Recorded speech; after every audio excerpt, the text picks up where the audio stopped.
बाल्यपन में भगवान कृष्ण ने ऐसी लीला दिखाई जिससे कालिया नाग का घमंड चूर चूर हो गया। जब भगवान बाल रूप में मैया यशोदा के साथ गोकुल में रहते थे तो गोकुल में बहने वाली यमुना नदी में ही कालिया नाग रहता था। वह इतना ज्यादा जहरीला था कि उसके विष से यमुना नदी का पूरा पानी काला पड़ चुका था, जिससे गांव के लोग और पशु पक्षी उस जहरीले जल को पीकर मरने लगे थे। पूरा गोकुल इस समस्या से परेशान था। इसी डर से गांव के लोग अपने जानवरों और बच्चों को नदी की तरफ नहीं जाने देते थे।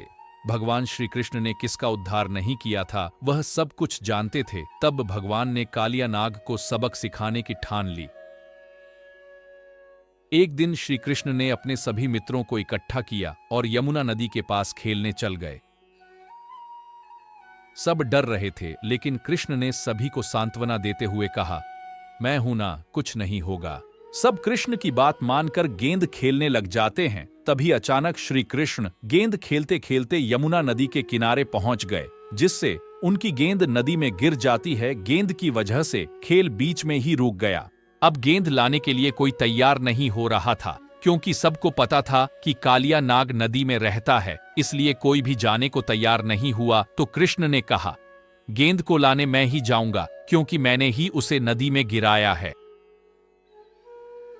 सारे मित्रों ने उन्हें ऐसा करने से रोका, लेकिन श्री कृष्ण ने किसी की बात नहीं सुनी और नदी में छलांग लगा दी।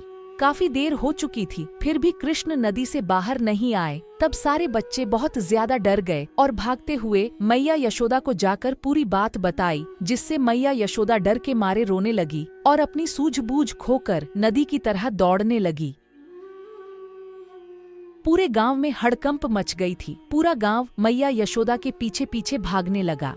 नदी में कृष्णा को देखकर कालिया नाग की पत्नियों ने कहा, ये लो पुत्र, तुम्हारी गेंद और जल्दी यहाँ से चले जाओ। अभी हमारे पति गहरी निद्रा में हैं, उनके उठने से पहले चले जाओ। लेकिन भगवान ने जाने से मना कर दिया और उन्हें समझाते हुए कहा, मैया, गेंद तो बस एक बहाना है। मैं आपके पति से ही मिलने आया हूँ, मुझे कुछ भी नहीं होगा, आप लोग घबराई मत। तभी कालिया नाग जाग जाता है। भगवान उसे चेतावनी देते हुए बोलते हैं, अगर अपने प्राण सही सलामत चाहते हो तो यमुना नदी को छोड़कर कहीं और चले जाओ।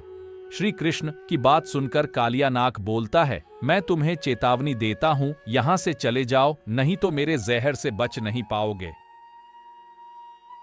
दोनों में भयंकर युद्ध शुरू हो गया, जिससे देवी देवताओं भी डर गए थे। काफी देर तक युद्ध चलता रहा, जिससे नदी में ऊंची ऊंची लहरें उठने लगीं।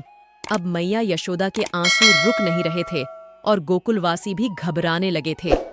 कालिया नाग ने श्रीकृष्ण पर भयंकर विष से हमला किया, लेकिन विष के भगवान पर कोई असर नहीं हुआ। भगवान कालिया नाग के फन पर खड़े हो गए, जिससे कालिया को तुरंत एहसास हुआ कि यह कोई साधारण बालक नहीं है। अंततः उसने कृष्ण से माफी मांगी। भगवान ने कालिया को यमुना छोड़ने के लिए बोला, मैं तुम्हें क्षमा करता हूँ, तुम वापस अपने स्थान रमणक द्वीप पर लौट जाओ। इस पर कालिया नाग ने कहा, हे प्रभु, वहां गरुड़ पक्षी मुझे मार डालेगा।